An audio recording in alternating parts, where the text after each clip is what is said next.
নমস্কার বন্ধুরা, কেমন আছেন সবাই? আশা করি সকলে ভালো আছেন, আমিও ভালো আছি।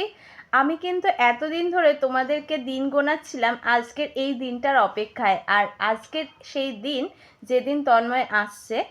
আর সকাল থেকে একটু টেনশনে থাকি, কারণ সকাল থেকে ওর তো বলেছিলাম যে ফ্লাইট ধরার থাকে। তো সকালবেলা যথারীতি ওকে আমি ডেকে দিয়েছিলাম 6টা 6:30 নাগাদ।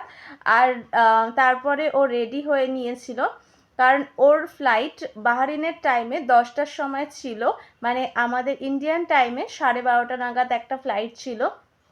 তো ওকে মোটামুটি 3 ঘন্টা আগে ওখানে পৌঁছতে হতো এয়ারপোর্টে।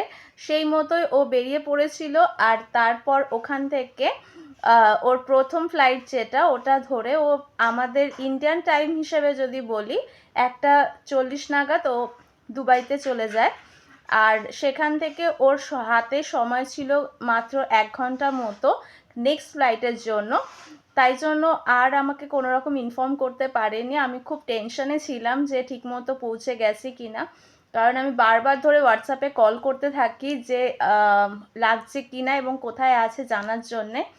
আর ফাইনালি ও মেসেজ করেই জানিয়েছিল, কারণ ওটা খুব রেস্ট্রিক্টেড এরিয়া থাকে, ওখানে অডিও কল বা ভিডিও কল করা যায় না। সেটা তোমাদের আগে ভিডিওতেই বলেছিলাম।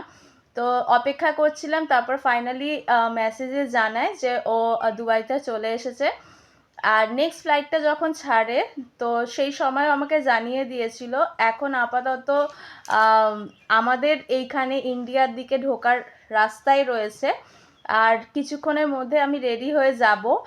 আর ও নেমেই বলছিল, এতটা যেহেতু ফ্লাই করবে, প্লেনের খাবার তোমরা জানোই খুব অল্প কোয়ান্টিটির দেয়, আর ও সেই সকালবেলা খেয়ে বেরিয়েছে। তাই নেমেই যাতে কিছু খেতে পারে, তাই জন্য মা কালকে ঘুগনি বানিয়েছিল, তোমরা তো দেখেছিলে।